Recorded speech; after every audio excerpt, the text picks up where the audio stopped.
Hello everyone, welcome back to my channel to another video of Tintin Abbey. This is Tintin Abbey Part 2. आप सभी का स्वागत है मेरे चैनल में और आज हम टिंटन एबी का नेक्स्ट स्टैंजा करने वाले हैं, दैट इज़ लाइन नंबर 23। तो इससे पहले मैं आपको नेक्स्ट स्टैंजा के बारे में बताऊं, मैं कुछ चीज़ें आपको याद दिलाना चाहती हूँ कि टिंटन एबी किस बारे में है। Tintern Abbey is a nature poem written by William Wordsworth और अभी हमने जो फर्स्ट 22 लाइन्स पढ़ी थी उसमें ज़्यादातर विलियम वर्ड्सवर्थ ने लैंडस्केप को डिस्क्राइब करा है कि जो वो टिंटन एबी गए हैं वहाँ का लैंडस्केप कैसे है और कैसे वाटरफॉल गिर रही है, एक सॉफ्ट साउंड प्रोड्यूस हो रहा है, सीरीन है इन्वायरमेंट, सेक्लूडेड है वो जगह। तो ये सब चीज़ें डिस्क्राइब करें, राइट। एंड लास्ट लाइन हमने पढ़ी थी जहाँ पर वो देखते हैं कि पूरी ग्रीनरी है हर तरफ और बीच में से स्मोक आ रही है, wreaths of smoke are coming.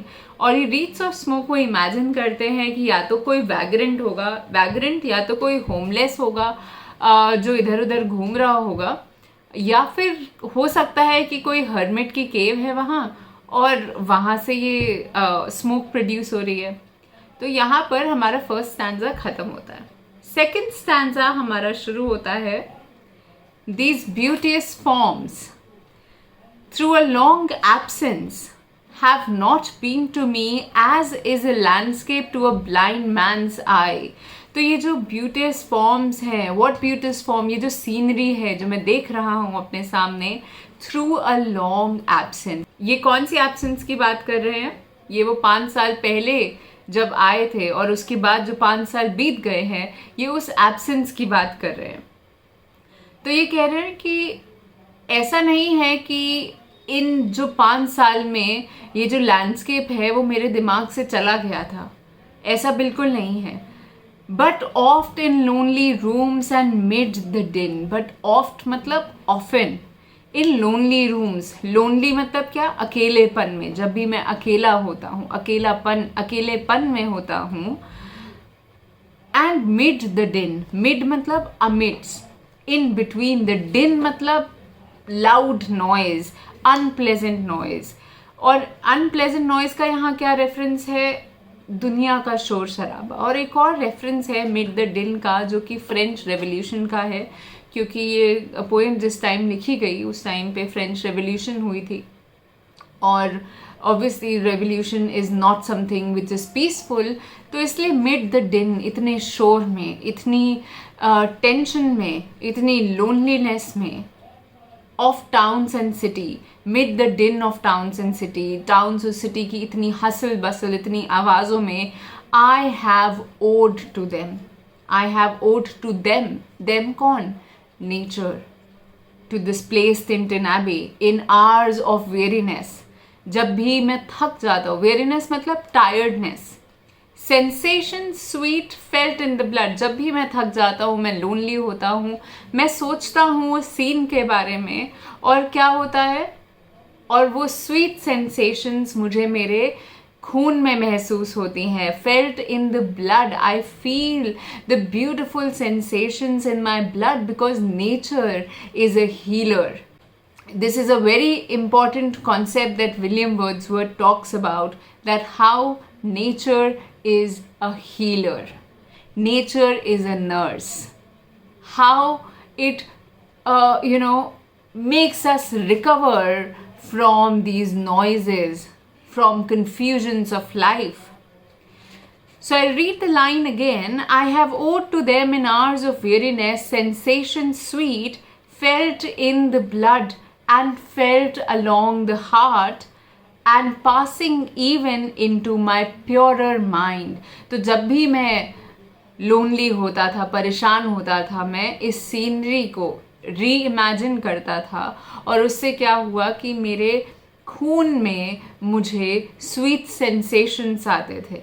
और ये जो स्वीट सेंसेशंस हैं, ये जैसे खून दौड़ रहा है, उसी के साथ ये कामनेस मेरे हार्ट तक पहुंचती, and passing even to my purer mind, और मेरे माइंड तक पहुंच के उसे प्योर करती, with tranquillity, with tranquil restoration. और इतना पीसफुल रेस्टोरेशन का एहसास। रेस्टोरेशन मतलब दोबारा से कोई चीज़ रिवाइव हो जाना। तो कामनेस दोबारा आ गई मेरे अंदर जब मैंने उस सीन को री इमेजिन करा। This is the power of nature he is talking about, and here I want to take a break and talk to you about pantheism. जो विलियम वर्ड्सवर्थ है वो एक पैंथीस्ट थे। पैंथीस्ट कौन होता है? जो बिलीव करता है, बहुत ही आपको अपने इंडियन कल्चर से एग्जाम्पल दूंगी, कण कण में Ram, right? That every object has God within, right? So every object of nature has God within, and we ourselves have a God within us. This is the concept of pantheism. So ये इस poem में बहुत reflect हुआ है, आगे भी reflect होगा. I will tell you about it. But you should know the concept of pantheism when you are reading William Wordsworth. Feelings too of unremembered pleasure, such perhaps as have no slight or trivial influence on that best portion of good man's life, his little, nameless, unremembered acts of kindness and of love. So, in this whole stanza, Wordsworth is talking about these unremembered pleasure, कि ये मैंने जान के नहीं याद करे, but ये जितने भी pleasures I got from the scenery, ये इन्होंने मुझे नरिश करा है. Nor less I trust to them I may have owed another gift of aspect more sublime, that blessed mood. तो मुझे nature से एक gift मिला है. I have got a gift from nature. I have owed another gift. क्या gift मिला है?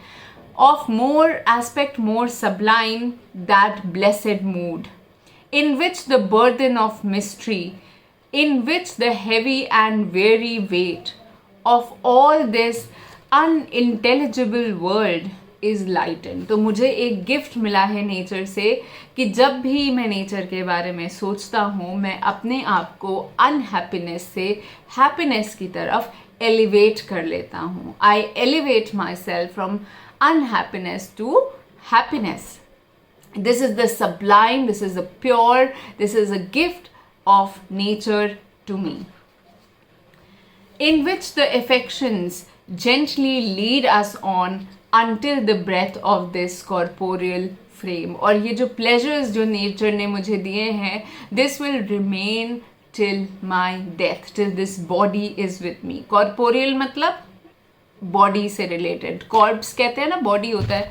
तो कॉर्पोरियल मतलब कि जब तक ये बॉडी मेरे पास रहेगी, तब तक ये जो एहसास मुझे इस नेचर ने दिलाया है, ये मेरे साथ रहेगा. And even the motion of our human blood almost suspended, we are laid asleep in body and becoming a living soul. तो ये इस नेचर का एहसास इतना प्योर है कि अपनी बॉडी में होते हुए भी अपने सोल का एहसास हमें हो जाता है. और यहीं पर ये पैंथीज़म का कॉन्सेप्ट आता है कि आप रियलाइज़ करते हो कि आपके अंदर आप सिर्फ एक बॉडी नहीं हो, आप एक सोल हो जो कि इस पूरे यूनिवर्स से जुड़ा हुआ है. You are a soul which connects to the whole universe. तो इसका पैंथीज़म का क्या कॉन्सेप्ट है कि हम सब एक हैं, हम सब एक एलिमेंट से बने हैं, और उस एलिमेंट को रिकग्नाइज करना. हमारे सामने वाला जो भी है, ऊंची कास्ट नीची कास्ट, तो जब हम इस थॉट के साथ चलते हैं तो हम डिस्क्रिमिनेट कर ही नहीं सकते, क्योंकि हम ये समझ जाते हैं कि कण कण में Ram, that everywhere there is the existence of God, and whatever you are made of, I am made of. So we are one. And nature is one. Even the cat is one with us. The dogs are one with us. The trees, the plants, the rivers, the mountains. Everyone, you bind yourself together in a thread. So this is the concept William Wordsworth is talking about, the gift the nature has given him. More, एक तो एक nature से gift तो मिल गया कि हाँ happy mood हो जाता है जब भी ये उनके बारे में सोचते हैं, और दूसरा गिफ्ट उन्हें ये मिला कि वो अपनी बॉडी से निकलकर अपने सोल के बारे में जान पाए, right. His body has become a living soul. तो ये सिर्फ बॉडी तक सीमित नहीं है, एक लिविंग सोल बन चुके हैं। While with an eye made quiet by the power of harmony and deep power of joy, we see into life of things. और इसी हारमनी, इसी आई, ये जो मुझे आई, ये पर्सपेक्टिव मिला है, इसमें बहुत डीप पावर है जॉय की। And we see the life of things, और इसी पर्सपेक्टिव के through we are seeing the life of the things. So I hope ये stanza आपको समझ आया। Whatever you have not understood, you can comment in the comment box. I will make sure that I reply to your doubts. Next stanza. If this be but a vain belief, yet oh how oft in darkness and amid the many shapes of joyless daylight, when the fretful stir unprofitable and the fever of the world have hung upon the beatings of my heart, how oft in spirit have I turned to thee. वो कहता है कि अगर आपको लगता है ये एक वेन बिलीफ है, ये एक यूजलेस, ये एक फालतू का बिलीफ है, तो मैं खुद अपने आप को कितनी बार रिमाइंड करूँ कि कितनी बार ऐसा हुआ है। हाउ ऑफ्ट इन डार्कनेस, कि जब भी डार्कनेस हुई है और जब भी मैं जॉयलेस डे लाइट में हूँ, दिन के टाइम भी मैं जब जॉयलेस फील करता हूँ और थका हुआ महसूस करता हूँ और दुनिया से थक गया होता हूँ, अनप्रॉफिटेबल फील करता हूँ, have I turn to thee, मैं उतनी बार I turn to thee मतलब I turn towards nature. अब now you can imagine this and keep yourself in front of God also, कि क्या होता है डार्कनेस के टाइम पे हम किसके पास जाते हैं? We turn towards God, right? So that is what he is telling, that I turn towards thee. thee मतलब यहाँ पे nature, और thee मतलब obviously the divine, the creator of the universe है। ओ सिल्विन वाई, और ये किसको कह रहा है दी? O sylvan Wye. सिल्विन मतलब जो कि वुड्स से सराउंडेड है। वाई जो है एक रिवर है जो कि टिंटन एबी के पास से गुजरती है। तो वो कहता है कि मैं कितनी बार जब भी डार्कनेस में होता हूँ, I have often turn to thee O sylvan Wye. Sylvan जो कि वुड्स से कवर्ड है और बीच में रिवर बह रही है, Wye river, WYEY। How oft has my spirit turn to thee, and he saying that कितनी बार मैं तुम्हारे दर पर आया हूँ, है ना। कितनी बार जब भी मैंने डार्कनेस फेस करी है, मैं मुड़कर तुम्हारे पास आया हूँ, राइट। एंड ये कितनी ज़्यादा जितने सूफ़ी सॉन्ग्स हैं और सब है, हम उससे बहुत ज़्यादा रिलेट करते हैं। कहीं पर हम उसे भगवान का नाम दे देते हैं, और विलियम वर्ड्सवर्थ उसी को नेचर के तौर में हमें बता रहे हैं। और जब आप समझ जाते हो कि ये पेड़ पौधे, मछलियाँ, पानी, everything is associated with one thing, that is the creator. The creator has created everything. Next stanza is, अच्छा ये जो स्टैंजा चल रहा है ना, ये क्या चल रहा है? ये वर्ड्सवर्थ की एवोल्यूशन चल रही है नेचर के साथ। जैसे जैसे वो नेचर को समझता जा रहा है, वैसे वो एज अ पर्सन और डीप होता जा रहा है, अपने आप को भी बहुत ज़्यादा समझता जा रहा है। And he is becoming a living soul along with the nature. And now with gleams of half extinguished thought, with many recognitions dim and faint, and somewhat of a sad perplexity, the picture of mind revives again. तो अब वो फिर यही बात कर रहा है कि जब भी हाफ एक्सटिंग्विश, जब मैं थका हुआ होता हूँ थॉट्स में, with many recognitions dim and faint, जब एकदम ब्लर्ड होता है mind, and somewhat of a sad perplexity, जब मैं सैडनेस में होता हूँ, the picture of the mind revives again. और क्या होता है उस टाइम पे? ये पिक्चर, ये सीनरी दोबारा एक बार फिर मेरी आंखों के सामने आती है। While here I stand not only with the sense of present pleasure. तो ये बात करते ही अगेन के बाद जो नेक्स्ट सेंटेंस है ये प्रेजेंट में आ जाते हैं. अभी तक ये पास्ट की बात कर रहे थे कि जो 5 साल पहले मैं आया था उसकी मेमोरीज ने मुझे कैसे रिवाइव कराया है, मुझे कैसे खुश रखा है इन 5 सालों में. जब भी मैं वेरी हुआ, जब भी मैं टायर्ड हुआ, सैड हुआ, तब मैंने इस सीन को याद करा है. तो वो अब कहता है कि वाइल हेयर आई स्टैंड, मैं आज यहाँ खड़ा हूँ, not only with the sense of present pleasure, मुझे पता है कि ये सिर्फ प्रेजेंट प्लेजर नहीं है कि मैंने आज इसको देख लिया और आज मैं खुश हूँ और I am feeling joyful, but with pleasing thoughts that in this moment there is life and food for future years. कि मैं इस थॉट के साथ यहाँ आज खड़ा हूँ.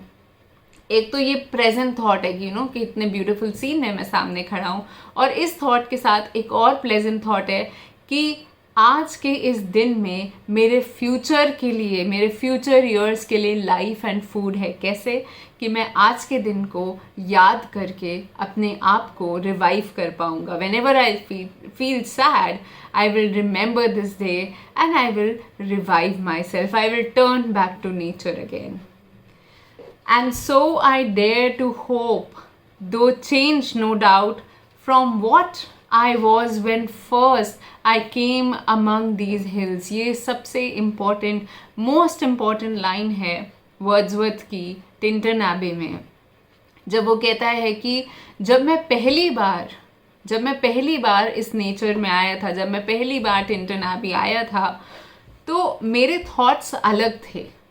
और मुझे पता है जब मैं आज आया हूँ तो मैं कुछ और ही हूँ, मैं इवॉल्व हो गया हूँ, मैं कुछ और सोच रहा हूँ. And so I dare hope, though change no doubt, from what I was when first I came among these hills, when like a roe, ROE मतलब यंग डियर, एक यंग डियर की जैसे, I bounded over the mountains, मैं mountains पे घूमता रहता था. By the sides of the deep rivers, मैं बस चलता फिरता घूमता फिरता, ना छोटे बच्चे क्या करते हैं नेचर में जाकर. And the lonely stream wherever nature led, और मैं जाता जा रहा था, like an adventurer, like a wild person, more like a man flying from something that he dreads than one who sought the thing he loved.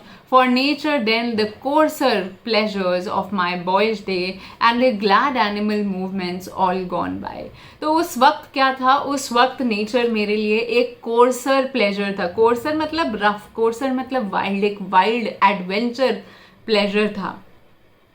उस perspective से आज मैं चेंज हो गया हूँ ना. यंग फॉर्म क्या होती है हमारी कि एवरीथिंग इज़ वाइल्ड, वाओ कितने अच्छे माउंटेन है, कितना अच्छा कलर है, चलो यहाँ चलें. तो that feeling of being a boy, being young, to me was all in all. और मेरे लिए यही सब कुछ था, द कोर्सर प्लेजर, जो रफ और वाइल्ड प्लेजर था. I can not paint what then I was, मैं अभी बयान नहीं कर सकता कि मैं उस समय क्या था, what I was at that moment. The sounding cataract, sounding cataract यहाँ पे मतलब है वाटरफॉल से. तो जब वाटरफॉल की आवाज़ आती थी, it haunted me like a passion, तो मुझे बहुत मज़ा आता था. It was a very passionate sound for me. The tall rock, the mountain, and the deep and gloomy wood, their colors and their forms were then to me an appetite. और मैं सब कुछ, it was like an appetite to me that, I have seen this, I will consume this. I was just consuming it and not understanding. यही difference है कि मैं पहले nature को सिर्फ कंज्यूम कर रहा था, मैं बहुत ज़्यादा कॉन्शियस नहीं था, मैं बस देख रहा था और इन्जॉय कर रहा था.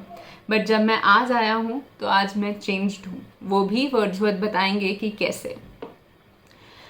A feeling and a love that had no need of a remoter charm, by thought supplied nor any interest unborrowed from the eye. बस जो आँखों को दिख रहा था वही इंटरेस्ट था, वही अच्छा लग रहा था जो आँखों को दिख रहा है. That time is past, लेकिन वो वक्त बीत चुका है, वो जो बॉयहुड वाले डेज हैं वो बीत चुके हैं. And all its aching joys are now no more. और अब वो जॉयज़ मेरे पास नहीं रह गए हैं. And all its dizzy raptures, ये जो जॉयज़ थे, डिजी रैप्चर्स थे, ये अब मेरे पास नहीं हैं. नॉट फॉर दिस फेंट आई नॉर मोर नॉर मरमर, लेकिन नॉर मरमर, तो लेकिन मैं इसे मोर नहीं कर रहा हूँ, मैं इससे सैड नहीं हो रहा हूँ कि ये प्लेजर्स मेरे पास नहीं हैं अब. Other gifts have followed, something else, something greater has followed, कि मैंने ये खो दिया है, अपना बॉयहुड वाला वाइल्ड प्लेजर खो दिया है, मगर मेरे पास अब कुछ और है, कुछ और गिफ्ट है. वो क्या गिफ्ट है? Other gifts have followed for such loss, I would believe abundant recompense. मतलब कोई छोटा मोटा रिकॉम्पनसेशन नहीं है, abundant, बहुत बड़ा कॉम्पनसेशन मुझे नेचर ने दिया है. क्या दिया है नेचर ने? कॉम्पनसेशन क्या दिया है? For I have learned to look on nature not as in the hour of thoughtless youth, but hearing oftentimes the still sad music of humanity. क्योंकि अब जब मैं नेचर को देखता हूँ तो मैं एक थॉटलेस बॉय के जैसे नहीं देखता हूँ कि बिना कुछ सोचे समझे बस देख लिया, लेकिन अब मैं सुन पाता हूँ इस नेचर में, मैं सुन पाता हूँ the still sad music of humanity, जो ह्यूमैनिटी के म्यूज़िक है, जो ह्यूमैनिटी की रियलिटी है, जो सैडनेस है, वो मैं नेचर में सुन पाता हूँ. nor harsh nor grating, though of ample power to chasten and subdue. मतलब ये कोई हार्श या कोई ग्रेटिंग या कोई रफ प्लेजर नहीं है, लेकिन ये एक बहुत बड़ी पावर देता है मुझे. And I have felt a presence that disturbs me with joy of elevated thoughts. और एक पावर है जो कि मुझे जॉय, इतना जॉय देती है कि मैं इतना ओवरवेल्म हो जाता हूँ उससे, राइट, दैट इट डिस्टर्ब्स मी. ये जॉय भी इतना ज़्यादा होता है कि ये मुझे डिस्टर्ब करता है, ओवरवेल्म हो जाते हो आप हैप्पीनेस से. ये वो मोमेंट है. A sense सबलाइन. अब यहाँ पे आपका आता है जो पैंथीज़म मैंने आपको सिखाया है, जो आपको बताया है पैंथीज़म के बारे में, कि ये एक मेरे अंदर एक अलग ही लाइफ फोर्स फॉर्म हो गया है, एक पैंथीज़म का लाइफ फोर्स, एक पैंथीस्टिक पर्सपेक्टिव फॉर्म हो गया है मेरे अंदर, of something far more deeply interfused, whose dwelling is the light of setting suns and the round ocean and the living air and the blue sky, and in the mind of man a motion and a spirit that impels all thinking things, all objects of all thought, and rolls through all the things. और ये जो पैंथीस्टिक perspective है, मैं जहाँ देखता हूँ thoughts, water, blue sky, mind of man, motion of people, मैं हर जगह पर ये पर्सपेक्टिव से अब देख पाता हूँ, ये डीपर पर्सपेक्टिव से अब देख पाता हूँ. ये सिर्फ जो मैं आँखों से देख रहा हूँ बिना कॉन्शियसनेस के, वो प्लेजर नहीं है अब, ये कुछ डीप है. It is changing something within me. It is making me overwhelmed with joy. And I can find this universal force which has this oneness of nature. I have found the oneness of nature. Oneness of nature, that Creator is, Creator has created the things, and in every created thing there is a Creator. Therefore, I still a lover of the meadows and the woods and mountains, and all of that we behold from this green earth, of all the mighty world of eye and ear, both what they half create and what perceive, well pleased to recognize in nature and the language of sense. तो ये कह रहे हैं कि Wordsworth कह रहे हैं कि मैं अभी भी लवर हूँ माउंटेन का और हर चीज़ का, एवरी पार्ट, हर तिनके का जो इस ग्रीन अर्थ में है. Well pleased to recognise in nature and the language of the sense the anchor of my purest thought. तो ये मेरे डीपेस्ट माइंड तक जा चुका है. एंड नेचर मेरे लिए अब क्या बन गया है? Nature has become the nurse, the guide, the guardian of my heart and soul of all my moral being. तो नेचर मेरे लिए क्या बन गया है? नेचर मेरे लिए एक एंकर बन गया है जो कि मुझे किसी भी सिचुएशन से बाहर खींच लेगा. एंकर पता है ना क्या होता है? नहीं पता तो सर्च करना. जब शिप को लैंड के पास ले जाना होता है, हम उस पर एंकर लगाते हैं, तो उससे क्या होता है? शिप खींचती है और उसे स्टेबल रखता है वो, है ना। तो एंकर क्या होता है, जो हमें पकड़े रखता है। तो ये नेचर हमारा एंकर बन गया, हमारा नर्स गाइड बन गया। और मेरे हार्ट का गार्जियन, मेरे सोल का गार्जियन कौन है, नेचर है। तो ये एक वर्ड्सवर्थ ऐसे स्टेज में पहुंच गए हैं जहाँ पर सिर्फ फुलफिलमेंट है, हैप्पीनेस है, and his soul has become one with nature. And with this, we have completed 113 lines of this poem. Why I did this portion together? Because this portion tells us about Wordsworth's evolution with nature and how his perspective has changed from, in past 5 years. अब जो next stanza हमारा बचा है, हमारी 162 lines हैं total, 113 हम कर चुके हैं। तो ये जो जितनी 114 से 162 लाइन्स है, इसमें ये अपनी सिस्टर डॉरथी के साथ के एक्सपीरियंस की बात करेंगे। ये सिस्टर डॉरथी के साथ गए हुए हैं टिंटन एबी, अगर आपको याद हो। तो नेक्स्ट वीडियो में मैं ये एक्सप्लेन करूँगी बिल्कुल ऐसे ही, line by line, in a very simple language, English का इस्तेमाल कर कर, ताकि आपको समझ भी आए और आप लिख भी पाएँ, अपने आप को एक्सप्रेस भी कर पाएँ, राइट। सो आपको कोई भी दिक्कत हो, आप कमेंट बॉक्स में कमेंट करो, आप लाइंस मुझे मेंशन कर दो, मैं वहाँ पे आपको रिप्लाई कर दूँगी। So I hope you like the video. Thank you for staying with me for this long. Be sure to like the video, subscribe the channel and share it with your friends. Thank you. Have a nice day.